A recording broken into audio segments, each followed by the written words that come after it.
Sir जी बेटे। Sir जब तक बाकी लोग ज्वाइन करते हैं हम थोड़ा सा डिस्कस कर सकते हैं लैब वाली चीज़। जी बेटा बिल्कुल करें। सर उसमें इश्यूज आ रहे हैं थोड़े इस तरीके से कि मुझे ये चीज़ समझ नहीं आ रही है। एक तो shape of the antenna different है, हमें नहीं पता, और क्योंकि वो सिर्फ पिक्चर है उसकी कोई डायमेंशन नहीं है, तो हम गेन का फॉर्मूला कौन सा यूज़ करें? और किसी में पावर गिवन है, किसी में गेन गिवन है, तो हमें दोनों चीज़ रिक्वायर्ड है। बेटा पिछले आप लैब सेशन की बात कर रही हैं, पिछले वाले की? जी सर। बेटा पिछले वाला जो लैब सेशन है ना वो काफ़ी सिंपल है, ठीक है, ऑल्दो कि ओपन एंडेड है, लेकिन लेट मी शो यू। हमने इसको डिस्कस भी किया था वैसे तो। बेटा देखिए, जब आप इसको खोलेंगे ना, ठीक है, तो if you look at it there are some data sheets, सही है। फॉर एग्जांपल ये जितने भी हैं यहाँ से लेके यहाँ तक, ऑल ऑफ दीज, ठीक है, they are the antennas mostly, सही है। अब आप ये देखें यहाँ पे ऑलरेडी आपके पास मेंशन्ड है डेटा शीट में कि इसका साइज क्या है, 0.3 मीटर, जी 0.3 सर, ये मीटर, चीज़ तो देखी थी। ठीक है। ये दोनों सेम चीज़ें हैं, और सिर्फ फ़र्क ये है सिंगल पोलराइज्ड है, ये डुअल पोलराइज्ड है, ठीक है। For example we take this one.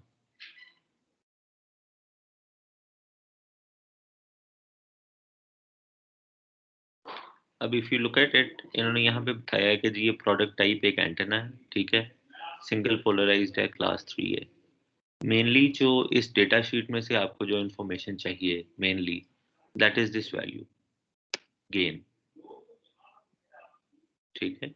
Mainly आपको ये चीज़ चाहिए, क्योंकि ये चीज़ आपको क्यों चाहिए, उसकी वजह ये है कि जो आपका यानी लिंक बजट है, नॉर्मली इसके अंदर यू डू, जैसे मैंने आपको पहले भी बताया कि ऑब्जेक्टिव जो है वो आपका that is to determine received power, ठीक है, और received power should be greater than sensitivity of the receiver.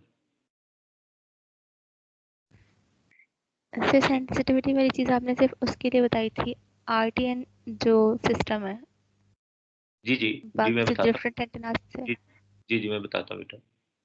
तो देखिए नॉर्मली होता क्या है कि you have a transmitter and you have a receiver, ठीक है। You have an antenna, you have an antenna, तो this is T X, this is R X, ठीक है। Then you have wireless medium यहाँ पे, and then you have some cable connected, you have some cable connected, ठीक है। तो link budget में बेटा मैंने पहले भी आपको ये बात बताई थी कि ऑब्जेक्टिव आपका ये है that you need to know कि जितनी भी पावर यहाँ से ट्रांसमिशन की पॉसिबल है, अगर आप वो पावर ट्रांसमिट करें तो would you be able to cover all of this distance and reach over here. जो यहाँ पे रिसीव पावर होगी, क्या वो आर एक्स सेंसिटिविटी से बड़ी होगी या नहीं होगी, ठीक हो गया। इसके लिए मैंने आपको पहले भी बताया था कि यहाँ से जो आउटपुट पावर होगी that would be your PT, ठीक है। यहाँ पे जो ये वाला जो केबल का जो लॉस होगा, ठीक है, दिस वुड बी योर कह लें कंबाइंड लॉस कह लें या सिस्टम लॉस कह लें, सिस्टम ट्रांसमीटर की तरफ, ठीक है, इसको आप एल टी एक्स कह लें। ट्रांसमीटर के जो भी लॉसेस हैं वो यहाँ पे आ जाएंगे, ठीक है। इसके अंदर के लॉसेस या इस केबल के लॉसेस, यहाँ से आपके पास जी टी एक्स आ जाएगा, ठीक है। यहाँ से आपके पास जी आर एक्स आ जाएगा, यहाँ पे आपके पास एल एक्स यानी जो एल आर एक्स जो लॉसेज एट द रिसीवर है वो आ जाएंगे। और जब इन सारों को आप ऐड सब्ट्रैक्ट करेंगे आपस में तो आपके पास यहाँ से पी आर आ जाएगी, ठीक है। तो इवेंचुअली अगर आप डीबी में देखें तो पी आर इज क्या, यहाँ से शुरू करें, पावर ट्रांसमिट हुई, उसमें से ये लॉस माइनस हो गया, उसमें ये वाला जो एंटेना का गेन है ये ऐड हो गया, उसमें से ये फ्री स्पेस लॉस माइनस हो गया, उसमें रिसीवर का गेन ऐड हो गया, ये सारा कुछ जब किया तो आपके पास रिसीव पावर आ गई। ठीक है, अब जी सर, ये ये, याद आ रही है। ठीक है ना, ये receive power should be greater then receiver sensitivity. तो ठीक है यही चीज़ चाहिए, हाँ, ये रिसीवर सेंसिटिविटी वाली चीज़ बता दें कि हम कहाँ से निकाल जी, रही है। ठीक है। अच्छा बेटा देखो, अब मैंने कल आपको, कल के लेक्चर में, I do not know whether you are there और नॉट, मैंने आपको एक डेटा शीट दिखाई थी जो कि मेरे ईमेल में पड़ी हुई थी। उसमें एक टेबल था RTN 905 का। यस सर, वो सिर्फ उसका ही था ना, उस सिस्टम का था हाँ जी, जो वो हम वो जनरल कंसीडर कर सकते हैं। जी जी, वो RTN 905 का था बेटा। तो उसमें यहाँ पे ऊपर आपको दी हुई थी कि ट्रांसमिट पावर कितनी है, और आपको सेंसिटिविटी बताई हुई जी, थी। तो आई थिंक कि जो सेंसिटिविटी की वैल्यू थी वो रफली को -80 dBm थी। -90 माइनस। ठीक है, तो अब यहाँ पे यानी डिफरेंट वेरिएंट्स दिए हुए थे, मैंने आपको कहा था कि आप QPS के यूज कर लें। आई थिंक QPS के लिए है 25 dBm। ठीक है, 25 dBm। उसके बाद सिस्टम के लॉसेस मैंने आपको, जब लास्ट टाइम मैं आपको डिस्क्राइब कर रहा था, तो मैंने आपको ये कहा था कि आप ये अज्यूम करें कि फॉर एग्जांपल आपका ये सिस्टम बेस के ऊपर पड़ा हुआ है, ठीक है, ग्राउंड के ऊपर, और ये एंटेना टावर के ऊपर कहीं लगा हुआ है। जी सर, तो अज्यूम कर लें कि इसकी कितनी केबल की कितनी लेंथ है। ठीक है, हाइट ऑफ द टॉवर। हाँ जी। तो मैंने आपको कहा था कि 100 फुट कंसिडर कर लें या 200 फुट कंसिडर कर लें, जितनी भी जेनेरिक लेंथ आपको मिलती है। और फिर आप अगर गूगल करेंगे कि typical loss of a coaxial transmission line, तो आपको कुछ फिगर्स मिल जाएंगे, प्रॉब्ली विकीपीडिया पे आपको कुछ मिल जाए। तो आपके पास एक टर्म आ जाएगी कुछ समथिंग डीबी पर मीटर। ठीक है, या डीबी पर फुट के हिसाब से आपके पास एक लॉस की वैल्यू आ जाएगी। तो सर जितनी एक भी, चीज़, जी जी बेटा बताएं। सर कोएक्सियल केबल के लिए ना हम जो फ्रीक्वेंसी आप कंसीडर कर रहे हैं वो गीगाहर्ट्ज़ में है, लेकिन उनकी जो रेंजेस है ना, वो मेगाहर्ट्ज़ में वो कंसीडर करते हैं, और वो आउट ऑफ द रेंज कहते हैं गीगाहर्ट्ज़ की रेंज को कोएक्सियल केबल के लिए। बेटा कोई बात नहीं, फिर उसका अगला तरीका ये है ना कि यू हैव टू सर्च के नॉर्मली जो BTS टावर्स हैं उसमें किस तरह की केबल्स लगती हैं। ठीक है, फिर अगला सही। ये तरीकाकार होगा ना। तो coaxial cable is one example. अगर वहां पे कोएक्सियल केबल, इसका मतलब है कि उसकी बैंडविड्थ इतनी इतनी नहीं है कि गीगाहर्ट्ज फ्रीक्वेंसी को सपोर्ट करे, तो then you have to find out कि अच्छा what is the cable type जो कि यहाँ पे लगती है। ठीक है, जी आप उसको डायरेक्टली BTS केबल से भी सर्च कर लेंगे तो शायद आपको कुछ ना कुछ मिल जाएगा। जो कनेक्टर्स हैं डिवाइस की, जो डेटा शीट्स है उसके ऊपर आप देखिए कि कनेक्टर्स की क्या टाइप बताई हुई है। क्या वो एन टाइप है, क्या वो BNC है, क्या वो ये जो आपके लैब में होते हैं, क्या नाम है, SMA है। तो look at what type of connector they are. अगर कोई ऐसी चीज मेंशन्ड है, उन्होंने बताया होगा कि इंटरफेस किस तरह का है। ठीक है, तो उन कनेक्टर्स के आप लॉसेस को सर्च करें कि SMA कनेक्टर का क्या लॉस होता है, नॉर्मली एन टाइप कनेक्टर का क्या लॉस होता है। ऑफ कोर्स वो मटेरियल के ऊपर डिपेंडेंट होंगे। उसमें से कोई एक वैल्यू आप चूज कर सकते हैं। तो वो कनेक्टर के लॉसेस यहाँ पे और केबल के लॉसेस मिला के आपके ट्रांसमिशन साइड के लॉसेस बन जाएंगे। ठीक है, जो गेन है, अब बात आ गई गेन की। आप मुझसे पूछ रही है ना कि यहाँ पे क्या वैल्यू यूज करनी है या क्या फॉर्मूला यूज करना है। बेटा कोई फॉर्मूला यूज करने की जरूरत नहीं सर, है। गेन का नहीं मसला, और गेन तो जो एंटेनाज है उनकी गिवन है। वेरी गुड, ठीक है। ठीक है सर, जो एंटेना है उनकी पावर नहीं गिवन, तो उसकी पावर एक वैसे जो मेन बेटे हेडिंग है ना उसमें गिवन है। प्यारे बेटे, एंटेना की कोई पावर नहीं होती ना, एंटेना की पावर होती नहीं है कोई। हम इतने अरसे सर से एंटेना ट्रांसमिट का पावर। कोर्स पढ़ रहे हैं। मैंने कभी आपको ये बात कही है कि एंटेना की कोई पावर होती है? कभी हम भी हमने किसी एंटेना की कोई पावर स्टडी नहीं की। तो यही सर मैं कंसीडर करना चाह रही हूँ कि इनपुट पावर हम कोई सी भी कंसीडर कर लें कि हमने इतनी पावर दी है इसको इनपुट पे। नहीं बेटा, ये मैं आपको बता तो रहा हूँ कि ये कल हमने एक टेबल देखा है ना 25 यहाँ दी पे। थी उस दिन आपने बताया था। इस टेबल में से आप चूज करेंगे ना बेटा।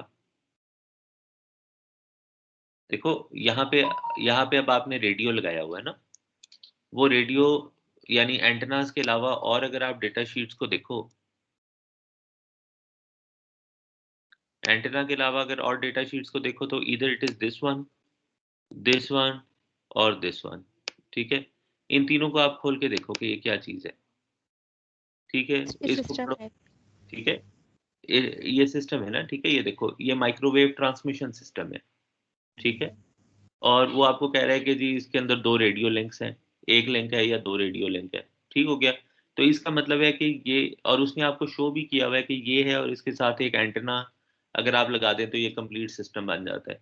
एंटेना कौन सा है वो आपने दूसरी डेटा शीट से कर लिया। तो अब पावर आउटपुट इस सिस्टम की आएगी, ठीक है। अगला सवाल आप मुझसे ये पूछ रहे थे शायद कि पावर कंजम्पशन और पावर आउटपुट में क्या फ़र्क है, तो वो मैंने आपको बता दिया था कि पावर कंजम्पशन इस सिस्टम की कितनी पावर कंजम्पशन रिक्वायरमेंट है वो है, उसका हमारे लिंक बजट से कोई ताल्लुक नहीं है।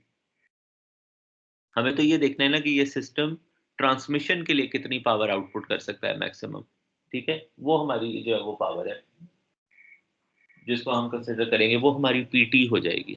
और वो पीटी के लिए मैंने आपको डिफरेंट वैल्यूज प्रोवाइड की थी। सर वैसे पॉसिबल हो तो वो वाली जो आपने टेबल दिखाया था वो शेयर कर दें, क्योंकि उसके स्क्रीनशॉट जो लिया है उसमें विजिबल नहीं है ठीक से। मैं बेटा दोबारा से खोल देता हूँ आपके सामने।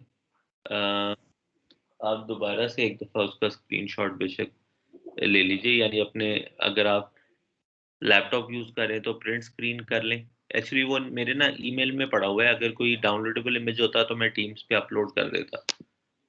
तो मैं आपको दिखा देता हूँ, लेकिन आप उसकी पावर जो है वो 25 डीबीएम आप कंसिडर कर लें। वो क्यूपीएसके के लिए उसकी पावर है। तो आई थिंक क्यूपीएसके को अगर आप स्टैंडर्ड कॉन्फ़िगरेशन रख लें तो that is okay for you, कोई इशू नहीं है। ठीक है, स्क्रीनशॉट अगर नहीं भी आता तो 25 डीबीएम आप उसकी पावर कंसिडर कर लें। मैं वैसे आपको दिखा भी देता हूँ if you want to look at the whole scenario.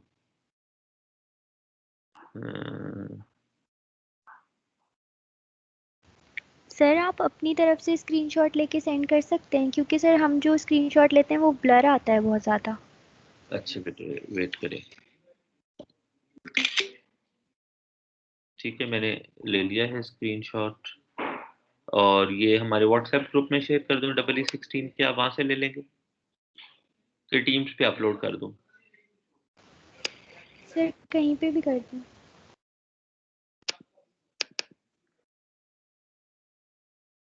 चलो एक मिनट।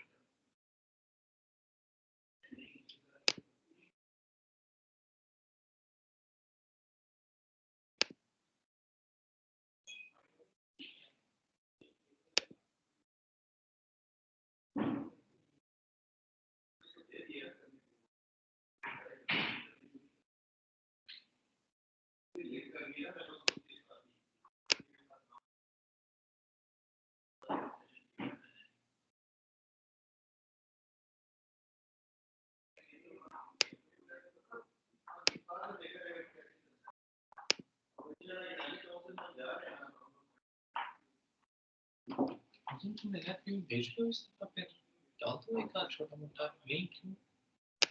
अच्छा मिल जाए तो अच्छी बात है। 23 अप्रैल लास्ट डेट है। मैंने कहा अभी तो जब ये साल खत्म होने वाला होता है ना, और जब कॉल आती है तो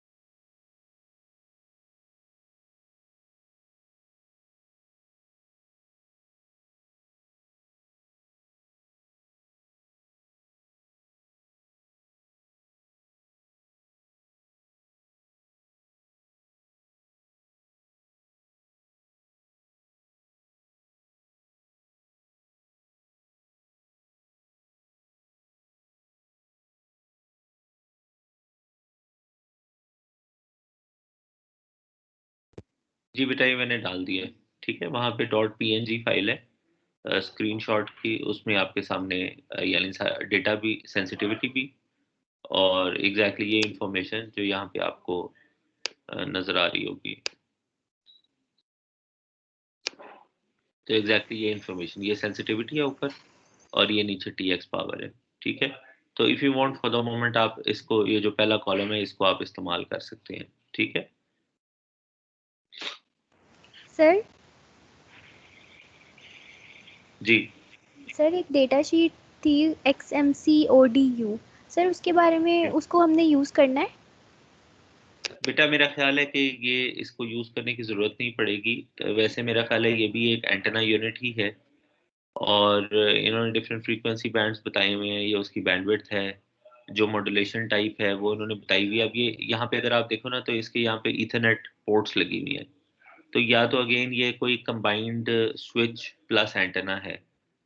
इसके आगे ये कनेक्टर लगा हुआ है जो कि एंटेना के लिए इस्तेमाल हो सकता है, ठीक है। तो इसके बारे में मुझे कंप्लीट अंदाज़ा नहीं है कि ये क्या चीज़ है, लेकिन इट सीम्स टू बी के जो रेडियोज़ हैं ना, वो दो तरह के रेडियोज़ हैं। एक है यानी नॉर्मल ट्रेडिशनल जो इसमें इस्तेमाल होते हैं ना, एक जीएसएम रेडियो होता है जो वॉइस के लिए इस्तेमाल होता है, और एक जो है वो डेटा के लिए इस्तेमाल होता है। तो स्पेसिफिकेशन वाइज जो ये है ना XMC, अब यहाँ पे इन्होंने लिखा भी माइक्रोवेव मिनी पोस्टर है, अल्लाह जाने ये क्या चीज़ है। लेकिन या तो इसको आपको सर्च करना पड़ेगा कि व्हाट इट इज़ एक्चुअली, और इसकी कोई और डेटा शीट ढूंढनी पड़ेगी। आई एम श्योर गूगल पे कहीं ना कहीं इंटरनेट पे अवेलेबल होगी, लेकिन इट सीम्स टू बी कि ये भी RTN 905 जो है उसी तरह की कोई चीज़ है, ठीक है। ये प्रॉब्ली एक आउटडोर यूनिट है, और जो RTN वाला यूनिट है दैट सीम्स टू बी कि वो एक इंडोर यूनिट है, ठीक है। तो उसके अलावा और इन्होंने कोई इतनी खास बात नहीं इसके बारे में बताई हुई। तो ये सिर्फ यही बताया हुआ है कि ये ODU है, आउटडोर यूनिट है, डायरेक्टली बाहर उसके साथ लग जाता है, ठीक है। ये इसकी फ्रीक्वेंसी रेंज है।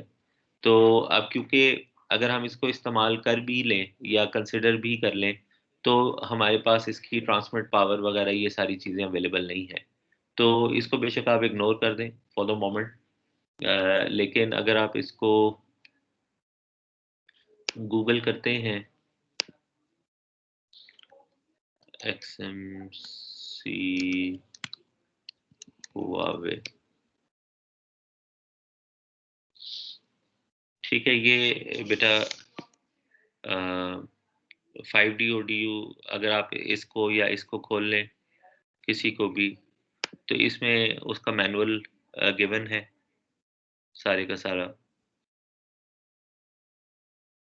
हार्डवेयर डिस्क्रिप्शन उसकी है।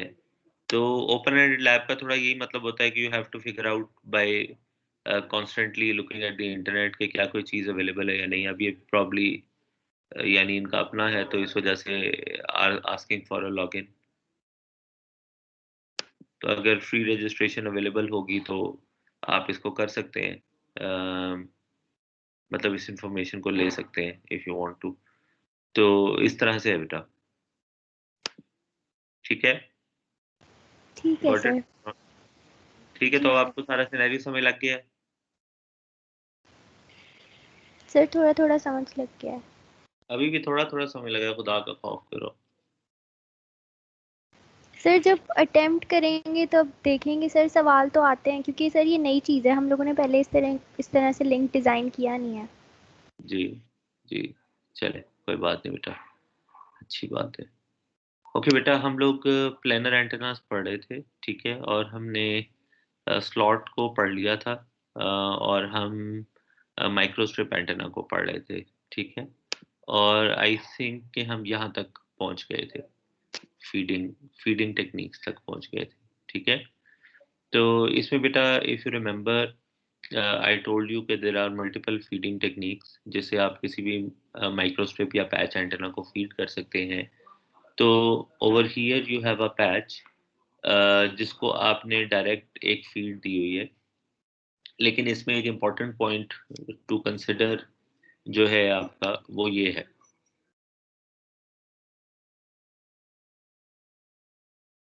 ये, ठीक है। अगर आप देखें तो ये यहाँ पे कुछ कैविटी सी दी हुई है, इसका नाम होता है बेटा रिसेस्ड फीड, ठीक है। और ये जो कैविटी है ये अब आगे जाके हम पढ़ेंगे, लेकिन इसका एक ख़ास मकसद है। मकसद बेटा इसका ये है कि जो एक ट्रांसमिशन लाइन होती है ना, जिसको आप माइक्रोस्ट्रिप के ऊपर बनाते हैं, यानी कोई भी जो माइक्रोस्ट्रिप ट्रांसमिशन लाइन है, ये मेरा एक सबस्ट्रेट है, इसके ऊपर फॉर एग्जांपल मैंने एक ट्रांसमिशन लाइन बना दी फॉर सिग्नल ट्रांसफ़र। इसके नीचे एक डाइलेक्ट्रिक मटेरियल है, और इसके नीचे मेरे पास एक मेटल कंडक्टर है, ठीक है, कॉपर है, तो ये और ये कॉपर है, दरमियान में मेरे पास डाइलेक्ट्रिक मटेरियल है। अब जिस तरह हमारे पास, now this is a piece of conductor, right, ऐसे ही है ना। तो जो हर पीस ऑफ कंडक्टर है, आपको पता है कि उसकी एक सर्टेन रेजिस्टेंस होती है, राइट। तो इसी तरह जो ट्रांसमिशन लाइन होती है, आपको पता है कि ये क्योंकि कॉम्प्लेक्स पैरामीटर है, तो इसकी एक इम्पिडेंस होती है, जिसमें रेजिस्टिव पार्ट भी होता है, उसमें रिएक्टिव पार्ट भी होता है, ठीक है। ये जो इम्पिडेंस ऑफ ट्रांसमिशन लाइन है, ये नॉर्मली इनवर्सली प्रोपोर्शनल होती है width of the transmission line से, ठीक है। जितनी पतली लाइन होगी उतनी हाई इम्पिडेंस होगी, जितनी मोटी लाइन होगी उतनी कम इम्पिडेंस होगी। और यही तरीका हमारे पास नॉर्मली रेजिस्टेंस का होता है। जितनी पतली वायर होगी उतनी कम रेजिस्टेंस होगी या हाई रेजिस्टेंस होगी। रेजिस्टेंस में किस तरह होता है हमारे पास? सर इनवर्सली होगा ना एरिया से। इनवर्सली होगा, ऐसे ही है। जितना कम एरिया होगा उतनी हाई रेजिस्टेंस ऑफर करेगा, या जी ऐसे ही है। तो जितनी पतली लाइन होती है उतनी हाई इम्पिडेंस होती है। अब है क्या हमारे पास कि ये जो हमारा पैच है, ये भी ट्रांसमिशन लाइन टेक्नोलॉजी से बना है, ठीक है। तो इस पैच की एक सर्टेन इम्पिडेंस है जो कि इसके एज पे आती है, which is called edge impedance, ठीक है। This impedance is called edge impedance. और अगर आप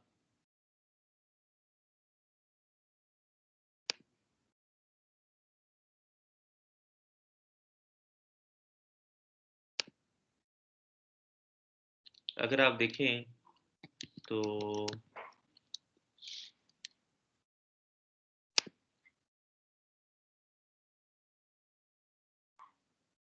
यहाँ पे बेटा अगर आप देखें, अगर मैं कोई भी पैच बनाता हूँ तो एक पैरामीटर जो मुझे यहाँ पे मिलता है, this is the input impedance, जो कि वो कह रहा है कि एज के ऊपर है, ठीक है, 1 गीगाहर्ट्ज, और मैंने इसको सिंथेसाइज किया, ठीक है। तो if you look at it, it is giving me 144 ohms, ठीक है, इम्पिडेंस वाइज। इसका मतलब ये हुआ कि इस पॉइंट के ऊपर जो इम्पिडेंस है दैट इज 144 ओम्स, ठीक है। यहाँ पे जो ट्रांसमिशन लाइन है उसकी स्टैंडर्ड इम्पिडेंस कितनी होती है? What is the standard impedance? यहाँ पे क्या होनी चाहिए? जो कनेक्टर लगा हुआ होगा 50 ओम। 50 ओम्स, वेरी गुड। तो if I connect this transmission line directly to the patch, do you think it is going to be a good efficient arrangement?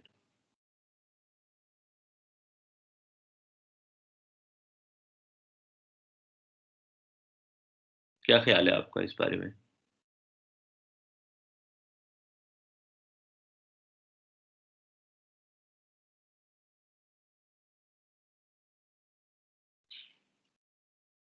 जी बेटा, अगर मैं डायरेक्टली इसकी बॉडी के साथ कनेक्ट कर दूं एक ट्रांसमिशन लाइन एज के ऊपर, तो क्या ये ठीक है या मेरे नहीं पास सर मिसमैच होगा। ठीक है, इम्पिडेंस मिसमैच आएगा मेरे पास।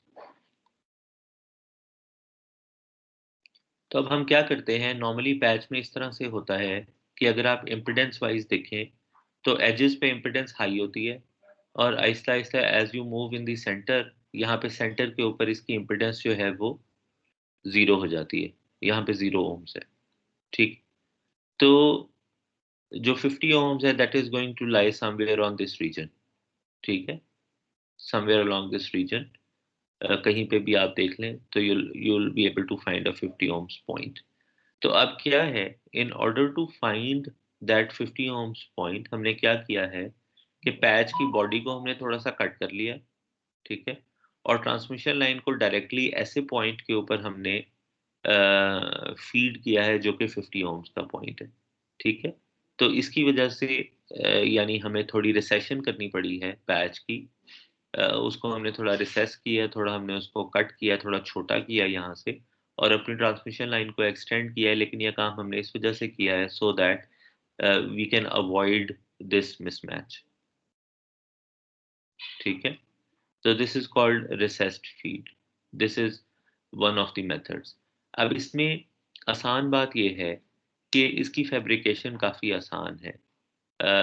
जब मैं फैब्रिकेशन की बात करता हूं तो मैं आपको, let me show you another thing.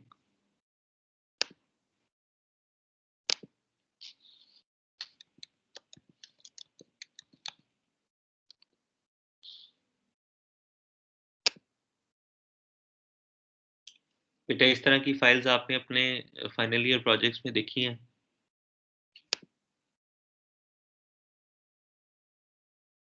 आप में से जो लोग कोई पीसीबी डिजाइनिंग अगर कर रहे हैं, सर तारिक के साथ जो लोग काम कर रहे होते हैं, नॉर्मली पीसीबी डिजाइनिंग इन्वॉल्व होती है, डिफरेंट मॉड्यूल्स आपने बनाने होते हैं। क्या कभी आपने एम्बेडेड सिस्टम में या अपने फाइनल ईयर प्रोजेक्ट में इस तरह की फाइल्स देखी हैं बेटा? जी सर। ठीक है, तो ये जो फाइल होती है इसको बोलते हैं हम, क्या नाम होता है इसका? क्या अब लिखा मैंने यहाँ पे? ठीक है, तो जर्बर फाइल या गर्बर फाइल, कुछ लोग जर्बर बोलते हैं, कुछ गर्बर बोलते हैं। तो this is a Gerber file. ठीक है, और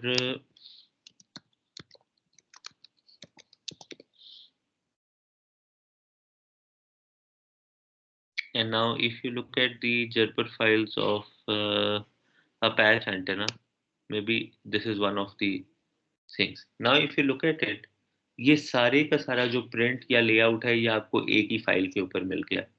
आप किसी भी पीसीबी मैन्युफैक्चरर को ये फाइल देंगे और वो आपको पूरे का पूरा एक ही पीस बना के दे देगा। उसी पीस के ऊपर एंटेना है, उसी पीस के ऊपर ट्रांसमिशन लाइन है। ठीक है, लेकिन अगर आप किसी भी और अरेंजमेंट के लिए जाते हैं जो कि यहाँ पे मेंशन्ड है लेटर ऑन, जिसमें एक से ज़्यादा डायरेक्ट डाइलेक्ट्रिक इन्वॉल्व हैं, तो you will have multiple Gerber files for multiple layers. ठीक है, तो ये वाला जो है, जिस तरह पीसीबी में आपके पास होता है single layer PCB, double layer PCB, 3 layer, 4 layer, तो इसमें this is sort of a single layer या double layer PCB. Double layer इस तरह से कि एक साइड पे तो खाली कॉपर है, लेकिन और जो आपका सर्किट है वो सिर्फ ऊपर की साइड पे है। ठीक है, तो सर्किट के हवाले से this is a single layer, क्योंकि there is no interconnection to the other layer.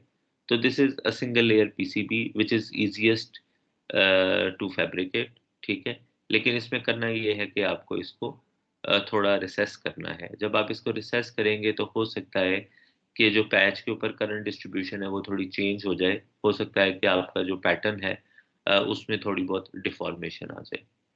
इस चीज को अवॉइड करने के लिए there is another method which is called coaxial probe method. इसमें क्या है, if you look at it sideways, अगर आप इसको देखें तो अब मैंने किया क्या है, I need again to connect my antenna either somewhere over here at this point or somewhere over here at this point. Depends what kind of polarization I require. If I want horizontal polarization, so I will connect on this side, ठीक है, so that is his horizontal polarization. If I want vertical polarization, so I will connect on this side so that I get vertical polarization. ठीक है, okay. Again, it cannot be at the edge, it cannot be at the center, it is to be somewhere over here in between. लेकिन मैंने अब इसको किया कैसे है, मैंने किया ऐसे है कि ये जो डाइलेक्ट्रिक मटेरियल है, ठीक है, इसके अंदर से मैंने एक पिन इंसर्ट की। ठीक है, उस पिन को मैंने टॉप लेयर के ऊपर जहाँ पे एंटेना है वहां पे मैंने सोल्डर कर दिया। ठीक है, और नीचे जो है वो ग्राउंड के साथ जो कनेक्टर है उसकी आउटर बॉडी को मैंने कनेक्ट कर दिया। ठीक है, क्योंकि जो एक एसएमए कनेक्टर होता है, इसमें जो मेल एसएमए कनेक्टर होता है उसमें एक पिन होती है और इसकी बॉडी होती है। अब ये जो बॉडी है this is the outer conductor, जो पिन है this is the inner conductor, और इनके दरमियान में एक इंसुलेशन होती है। ठीक है, तो जो इनर कंडक्टर पिन है उसको मैंने पैच के साथ कनेक्ट कर दिया by passing through the substrate, और जो आउटर बॉडी है उसको मैंने इस ग्राउंड के साथ जो नीचे वाला कॉपर है उसके साथ मैंने इसको टच करवा दिया। ठीक है, तो this is again a direct method, coaxial connector. और लेकिन इसमें अब आपको करना क्या पड़ेगा, इसमें आपको ड्रिल की मदद से एक सुराख करना पड़ेगा सो दैट आप इस पिन को इंसर्ट कर सकें, ठीक है। लेकिन इसमें एडवांटेज आपके पास ये है कि पूरी की पूरी जो पैच की सरफेस है वो यानी अपनी इंटेग्रिटी उसकी कायम है। यही काम आप एक स्क्वायर पैच के लिए भी कर सकते हैं इफ यू वांट टू, ठीक है। इट इज़ नॉट नेसेसरी कि आप सर्कुलर के लिए काम करें, आप स्क्वायर पैच के लिए भी ये काम कर सकते हैं, ठीक है। तो उसमें क्योंकि now you are not cutting the body of the patch, तो उसका जो रेडिएशन पैटर्न है that is going to be more uniform as compare to इस फीडिंग मेथड के। तो एडवांटेज ये है कि more uniformity in the current, और डिसएडवांटेज ये है कि now you have to use a drill to make a hole inside it, और ऑल्सो क्योंकि इसके नीचे कॉपर है तो मे बी आपको थोड़ा सा कॉपर यहाँ से रिमूव करना पड़े, ताकि ये जो पिन है जिसने ऊपर लेयर के साथ कनेक्ट करना है ये ग्राउंड के कॉपर के साथ टच ना करे, अदरवाइज ये ग्राउंड के कॉपर को इसकी बॉडी के साथ शॉर्ट कर देगी, ठीक है। तो थोड़ी सी आपको उसमें इंजीनियरिंग तो नहीं लेकिन थोड़ी बहुत आपको उसमें कारीगरी करनी पड़ेगी, थोड़ा काम करना पड़ेगा in order to put this feed in intact, ठीक हो गया, ओके। तो microstrip, coaxial, both of them they are done, ठीक है। तो अभी आप ये देखिए कि इसका एडवांटेज यहाँ पे इन्होंने ये मेंशन किया हुआ है कि लो स्पूरियस रेडिएशन। लो स्पूरियस रेडिएशन का ये मतलब था कि कल जब हमने डिस्कस किया था तो वी सेड कि because this is a microstrip, this is a microstrip, both are on the same substrate. If this is behaving as an antenna, maybe this can also behave as an antenna. तो लेकिन जब आप coaxial में करेंगे तो now this part is finish now, ठीक है। ये कोई पार्ट एग्जिस्ट नहीं कर रहा, only an antenna patch is over there जो कि रेडिएट करेगा। तो इसका जो डिसएडवांटेज था, जो कि एक्स्ट्रा रेडिएशन थी, तो वो अब आपका एलिमिनेट हो गया by using a coaxial connector, ठीक है। उसके बाद there is another method which is called aperture coupling, ठीक है। इसमें हम क्या करते हैं, दिस इज दिस मेथड, और इसमें अगर आप ये देखें तो हमने क्या किया हुआ है कि सबसे पहले हमारे पास एक ट्रांसमिशन लाइन है यहाँ पे, ठीक है। उसके ऊपर हमारे पास डाइलेक्ट्रिक मटेरियल है, उस डाइलेक्ट्रिक मटेरियल के ऊपर हमारे पास कॉपर है, और कॉपर के अंदर हमने एक स्लॉट बनाया हुआ है, ठीक है, जो कि यहाँ पे आपको नजर आ रहा है। तो हम ट्रांसमिशन लाइन जो कि सबसे नीचे है उसकी मदद से स्लॉट को फीड कर रहे हैं, जो कि इटसेल्फ एक एंटेना अरेंजमेंट बन रही है, ठीक है। और फिर जो पैच है उसको हम उस स्लॉट एंटेना के जरिए से फीड कर रहे हैं, ठीक है। जिस तरह से यागी उडा में हमने देखा था ना कि मेन रेडिएटर हमारा डाइपोल है, लेकिन then there are parasitic elements जिनके अंदर करंट प्रोड्यूस हो जाता है, ठीक है। तो यहाँ पे द थिंग इज कि ये जो स्लॉट है इसकी जितनी भी रेडिएशन है this is now feeding this patch, और ये जो पैच है ये एक पैरासिटिक एलिमेंट के तौर पे बिहेव कर रहा है, ठीक है। स्लॉट की इटसेल्फ, चलिए मैं आपसे सवाल पूछता हूँ, तो इस चीज को हम कहते हैं aperture coupling, because now the patch is being fed by using the aperture of another antenna, ठीक है, जो कि इस केस में एक स्लॉट एंटेना है। इस टाइप ऑफ फीड मेथड का क्या एडवांटेज हो सकता है और क्या डिसएडवांटेज हो सकता है, ये मुझे थोड़ा बताइए आप प्लीज।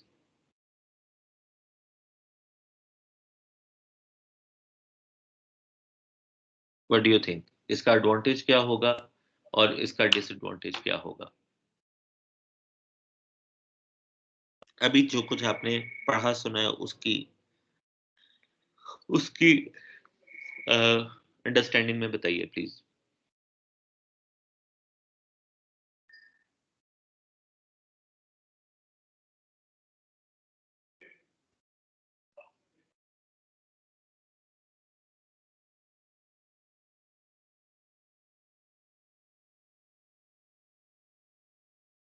अच्छा चलिए ये बताइए कि अभी तक आपने जो पैच एंटेना को पढ़ा है, इसकी कंस्ट्रक्शन को देखा है, व्हाट डू यू थिंक के पैच का रेडिएशन पैटर्न कैसा होना चाहिए। क्या इसको डायरेक्शनल एंटेना होना चाहिए या ओमनी डायरेक्शनल होना चाहिए या आइसोट्रोपिक होना चाहिए।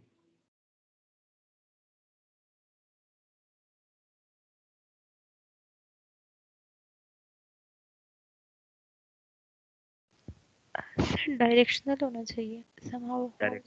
वेरी गुड, डायरेक्शनल होना चाहिए, ओके।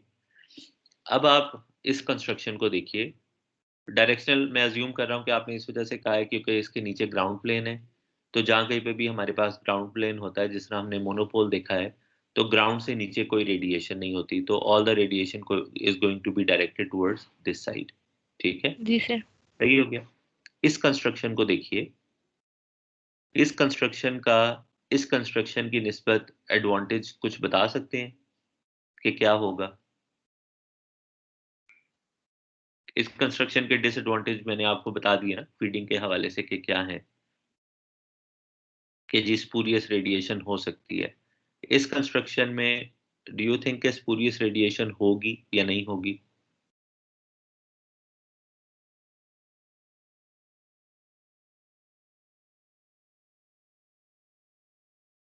सर नहीं होनी चाहिए।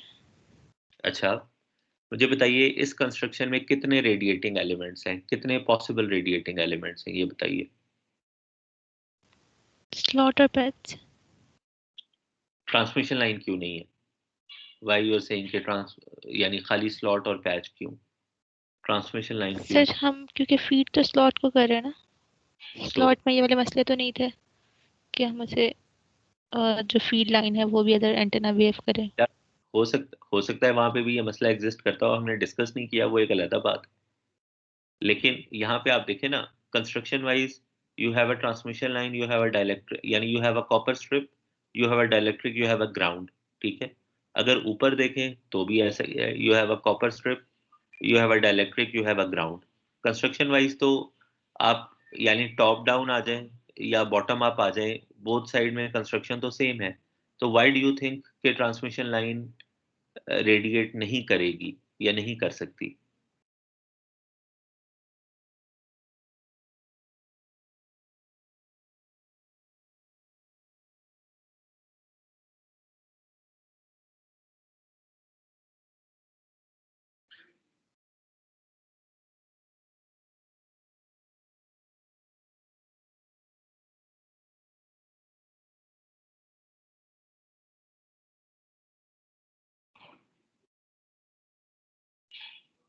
मेरा अपना जाती ख्याल तो ये है कि there are three, one is the patch, the other one is slot, and the third one is the transmission line.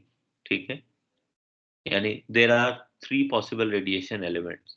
लेकिन जो ट्रांसमिशन लाइन है उसकी रेडिएशन को हम सुप्रेस कर सकते हैं। किस तरह से सुप्रेस कर सकते हैं? By choosing a high dielectric material. ये जो ER2 है that should be very high, इसकी वैल्यू काफी हाई चूज करके हम इसकी जो रेडिएशन है उसको सुप्रेस कर सकते हैं। तो इसका इफेक्ट हम कम कर सकते हैं। ये वाला जो इफेक्ट है इसको हम कम कर सकते हैं, कंप्लीटली खत्म नहीं कर सकते, लेकिन हम इसको कम जरूर कर सकते हैं। इसके बारे में बताइए, जो स्लॉट है इसकी रेडिएशन ऊपर की तरफ होनी चाहिए या नीचे की तरफ होनी चाहिए या दोनों दोनों तरफ होनी चाहिए?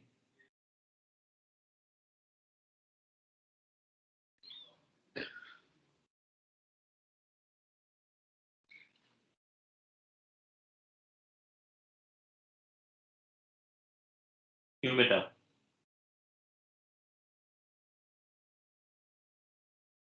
सर स्लॉट में तो दोनों तरफ होनी चाहिए, लेकिन नीचे ग्राउंड प्लेन है हमारे पास।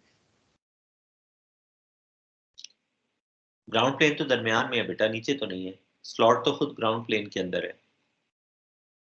तो मैं इस बात को मानता हूँ, I think your analysis is correct, कि स्लॉट की रेडिएशन दोनों तरफ हो सकती है। जो ऊपर की तरफ की रेडिएशन होगी उसका तो ये फायदा होगा कि वो सारी की सारी पैच को मिल रही होगी। और and if you look at it, जो पैच का साइज है वो स्लॉट के साइज से बड़ा है। ठीक है, ये जानबूझ के ऐसा किया गया है सो दैट सारी की सारी एनर्जी जितनी भी स्लॉट से रेडिएट हो रही है, एक तो ये कि पैच उसकी नियर फील्ड में पड़ा हुआ है, दूसरा ये कि जितनी भी एनर्जी है अगर स्लॉट का साइज छोटा है तो वो सारी की सारी एनर्जी पैच में कपल हो रही है, कोई साइड साइड वाइज किसी डायरेक्शन में नहीं जा रही। लेकिन जो उसकी एनर्जी नीचे की तरफ आ रही है, क्योंकि हमने पीछे देखा कि स्लॉट का जो पैटर्न है वो ओमनी डायरेक्शनल है, तो जो नीचे वाली है उसकी वजह से क्या नुकसान होगा, ओवरऑल पैटर्न को क्या नुकसान होगा?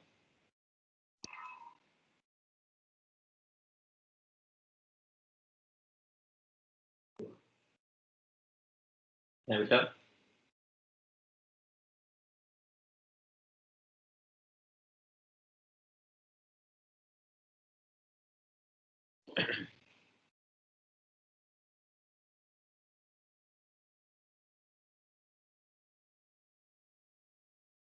कुछ सोच के बता सकते हैं कि क्या होगा फायदा या नुकसान? जो ये स्लॉट है इसकी बैक साइड रेडिएशन की वजह से क्या होगा? कौन सी लोब पैदा होने शुरू हो जाएंगी? ठीक है, तो इस कंस्ट्रक्शन का एक पॉसिबल डिसएडवांटेज हमें ये हो सकता है कि इस कंस्ट्रक्शन में there is a possibility of having a high back lobe. ठीक है, because you have 3 radiating elements, one is in the middle जिसकी वजह से बैकवर्ड रेडिएशन भी होगी और अपवर्ड रेडिएशन भी होगी। और जो ये नीचे वाली ट्रांसमिशन लाइन है, although you have a disadvantage, although you have an advantage कि you can choose a high dielectric material, लेकिन मैंने आपको पहले भी एक बात बताई कि जो ये इम्पिडेंस है इसका ताल्लुक विड्थ से है। इसी तरह जितने ज्यादा हाई होगा डाइलेक्ट्रिक कांस्टेंट उतना ट्रांसमिशन लाइन का साइज छोटा होगा। ठीक है, तो जो ये हाई डाइलेक्ट्रिक मटेरियल की बात है इसका डाइलेक्ट्रिक कांस्टेंट अभी तक जो प्रैक्टिकल मटेरियल्स हैं जो मेरी नज़र से गुजरे हैं, maximum we have gone up to 10 जो डाइलेक्ट्रिक कांस्टेंट की वैल्यू है, दैट इज 10.2 और समथिंग लाइक दैट। ठीक है, तो it is not always possible to use a high dielectric material क्योंकि जो ट्रांसमिशन लाइन है depending upon what frequency you are using it for, उसकी अपनी विड्थ काफ़ी कम हो जाएगी। ओवरऑल एक और डिसएडवांटेज ये है कि कंपेयर टू दिस और this structure is a little bulky and more thick, इसकी थिकनेस ज्यादा है बिकॉज इट हैज 2 मटेरियल्स। ठीक है, अब आए आप यहाँ से यहाँ पे। ठीक है, जिसको हम बोलते हैं प्रॉक्सिमिटी कपलिंग। प्रॉक्सिमिटी कपलिंग में ये है कि you have a copper down eight the and, you have a dielectric material, you have a transmission line in the middle, ठीक है, and then you have another dielectric constant। अब ये जो transmission line है ये यहाँ पे ओपन सर्किट है। ठीक है, तो हमने शुरू में देखा था कि एक एंटेना अगर एक सिंपल लाइन है अगर आप उसको ओपन सर्किट बना दें तो वो एंटेना के तौर पे बिहेव करना शुरू कर देती है क्योंकि यहाँ पे एक डिसकंटिन्यूटी आ गई। ठीक है, और फिर तो इसका मतलब है कि ये ट्रांसमिशन लाइन अगर ओपन सर्किट है तो एट द एंड इस पॉइंट के ऊपर it is going to start behaving as an antenna. ठीक है, यहाँ से रेडिएशन होगी इस पॉइंट से। तो यहाँ पे ऊपर ये पैच है जो कि अगेन उस रेडिएशन को पैरासिटिकली अब्जॉर्ब कर रहा है। ठीक है, अब मुझे ये बताइए कि इस कंस्ट्रक्शन में रफली एक सिमिलैरिटी एग्जिस्ट करती है कि जो टॉप पैच है वो पैरासिटिक है, लेकिन यहाँ पे हमें एक बैक लोब का डिसएडवांटेज था। इसके बारे में आपका क्या ख्याल है? Do you have a back lobe disadvantage over here और नॉट? यहाँ पे बैक लोब के बारे में आपका क्या ख्याल है? वुड इट हैपन और नॉट?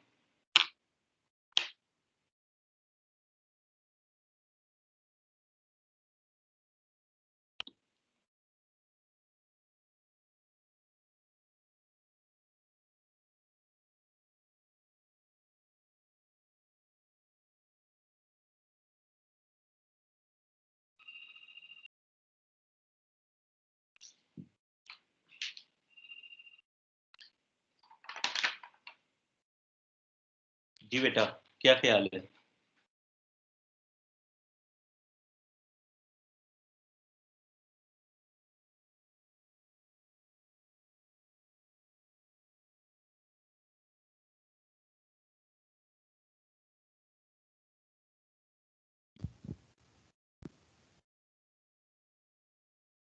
बेटा बताइए आपका क्या ख्याल है? सर कम होना चाहिए, लेकिन डिसकंटिन्यूटी की वजह से जो ट्रांसमिशन लाइन में जो पैटर्न होगा इसका सर पैटर्न कैसा होता है? चलें पहले मुझे ये बताइए कि कम क्यों होना चाहिए, उस बात का जवाब दीजिए। जो आपका जवाब सही है, स्लॉट तो की जो पैटर्न है वो तो इस तरीके से होता है कि फ्रंट एक तो दोनों स्लॉट, साइड पे करते हैं। एक तो स्लॉट खत्म हो गया बेटा, इसमें स्लॉट नहीं है, इसमें स्लॉट है ही नहीं, स्लॉट तो खत्म हो गया। इस वजह उस से सर जो बैकलॉग वाली प्रॉब्लम था स्लॉट की वजह से वो चीज़ तो कम हो गई। जी ठीक है, एक वजह हो गई, उसके अलावा एक और वजह भी है जिसकी वजह से बैकलोब्स नहीं होंगी या कम होगी। अब कंसिडर करें कि चलें ये एक जो ट्रांसमिशन लाइन है ये एंटेना के तौर पे बिहेव कर रही है, तो इसकी रेडिएशन क्या दोनों डायरेक्शन में होगी, ऊपर और नीचे दोनों तरफ होगी, या खाली ऊपर की तरफ होगी?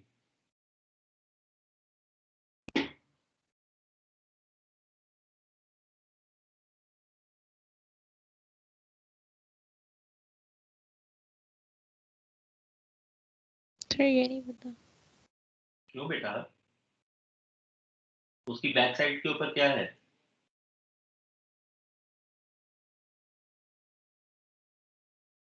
क्या है बेटा उसके?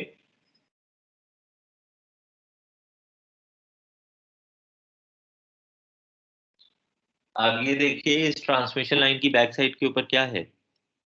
ये ट्रांसमिशन लाइन है, इसकी बॉटम साइड के ऊपर क्या है बेटा? What is this thing? Sir ground है। हाँ जी, ग्राउंड है बेटा, क्योंकि उसके बगैर जैसे तो कंस्ट्रक्शन ऊपर पूरी नहीं हो सकती। हम्म, ठीक है, तो would it have the same amount of backlobes जो कि इसकी होंगी? नहीं सर। ठीक है, तो it will have, as compare to this configuration, thickness दोनों की सेम है। ठीक है, अरेंजमेंट दोनों की सेम है, this has two dielectric materials, this has two dielectric materials. ठीक है, लेकिन द एडवांटेज वुड बी कि there would be maybe lesser बैकलोब्स,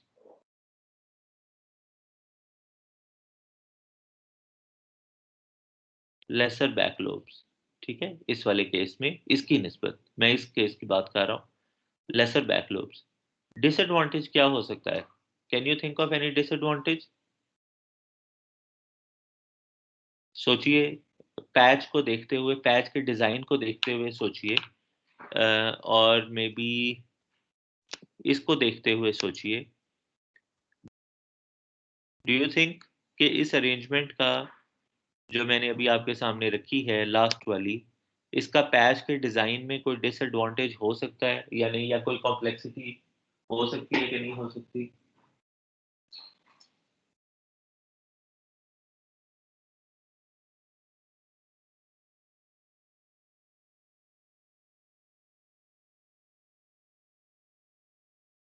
क्यों बेटा?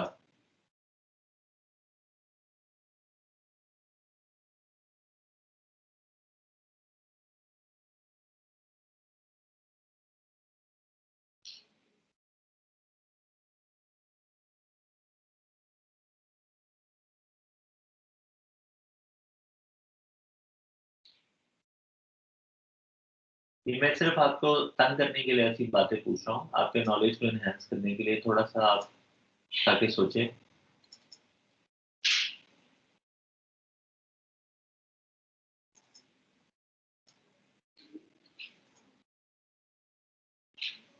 चले मैं आपको बता देता हूँ, मुझे ये लगता है कि इसमें एक कॉम्प्लेक्सिटी या डिसएडवांटेज ये ऐड हो जाएगा कि अगर आप इसको देखिए, तो यहाँ पे जब मैंने इसको डिजाइन किया है ना, तो मैंने ये बताया है कि जो मेरा पैच है उसके नीचे जो डाइलेक्ट्रिक मटेरियल एग्जिस्ट कर रहा है उसकी ये परमिटिविटी है, राइट? ऐसी बात ही है। ठीक है, इस अरेंजमेंट को देखिए और मुझे ये बताइए कि जो पैच है उसके नीचे, उसके और ग्राउंड प्लेन के दरमियान में कितने डाइलेक्ट्रिक मटेरियल्स एग्जिस्ट कर रहे हैं, एक या दो?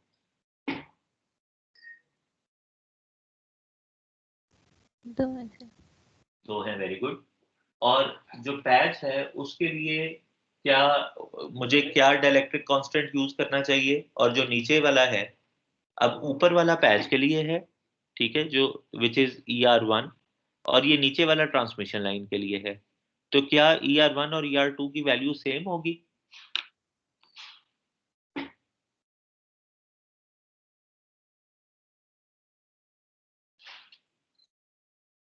क्यों बेटा?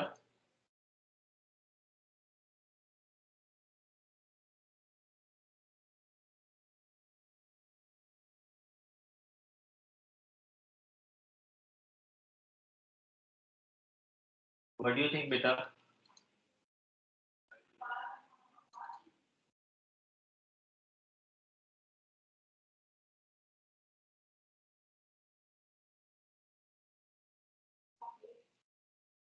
तो बता नहीं रहे आप लोग। ER1 की वैल्यू और ER2 की वैल्यू सेम होनी चाहिए या डिफरेंट होनी चाहिए?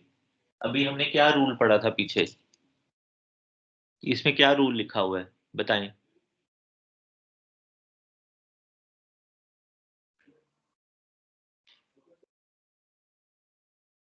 एंटेनास के लिए किस तरह के डाइलेक्ट्रिक कांस्टेंट्स या किस तरह के सबस्ट्रेट मटेरियल्स डिजाइर्ड हैं? ऐसे मटेरियल्स जिनका डाइलेक्ट्रिक कांस्टेंट लो हो, ठीक है? क्यों? क्योंकि उनका काम इलेक्ट्रिक फील्ड को कन्फाइन करना नहीं है, लेकिन ट्रांसमिशन लाइन के लिए यू नीड सच मटेरियल्स जिनका डाइलेक्ट्रिक कांस्टेंट हाई हो, ठीक है? तो इसमें एक एडिटिव कॉम्प्लेक्सिटी ये होगी कि जब आप पैच डिजाइन कर रहे हैं तो now you would not know specifically, क्योंकि इसके साथ यहाँ पे एक और डाइलेक्ट्रिक मटेरियल इन्वॉल्व है अब यहाँ पे, ठीक है? इसके और ग्राउंड के दरमियान में there are two materials. Now you would not know कि यहाँ पे आपको क्या वैल्यू लिखनी चाहिए। से फॉर एग्जांपल नीचे वाला मटेरियल 10.2 है, तो जब आप इस तरह से उसको डिजाइन कर रहे हैं तो should you right 2.2, should you right 10.2, should you right the average of the two values, ठीक है? तो आपको एक हिट एंड ट्रायल एफर्ट में जाना पड़ेगा to see, you will start with something, लेकिन देन जो आपका डिजाइन है आपको उसको रीइटरेट करना पड़ेगा बार बार देखने के लिए कि what is the actual value, क्योंकि इसका कोई स्पेसिफिक सेट फॉर्म नहीं है कि जब दो डाइलेक्ट्रिक मटेरियल्स आपस में इंटरैक्ट करते हैं तो ओवरऑल जो उनकी इफेक्टिव या कंबाइंड परमिटिविटी है वो किस तरह से यानी बनती है या उसकी क्या वैल्यू निकलती है, ठीक है? तो this is one of the possible disadvantages या complexities, added complexities of this configuration. However, अब आपने इस बारे में सोचना है कि considering all of these four methods, which one do you think is the best one in terms of its performance? ठीक है? क्या कोई एक हो सकता है जो बेस्ट हो? अगर होगा तो कौन सा होगा? Which one do you think is more likable if you yourself is design if you yourself are designing an antenna? ठीक है? तो कल हम मजीद नेक्स्ट टाइम हम मजीद पढ़ेंगे माइक्रोस्ट्रिप एंटेनास के बारे में। तो आज हमने इनके जो 4 पॉसिबल फीडिंग मेथड्स हैं जो कि एग्जिस्ट करते हैं स्टैंडर्ड एंटेनास के लिए, उसको हमने काफ़ी तफसील से डिस्कस किया है, ठीक है? तो let us stop the class session over here and after 15 minutes 11:45 we will come back for the lab session, ठीक है? and then we'll take it from there. सही है? अगर कोई सवाल है तो मुझे बता दीजिए प्लीज।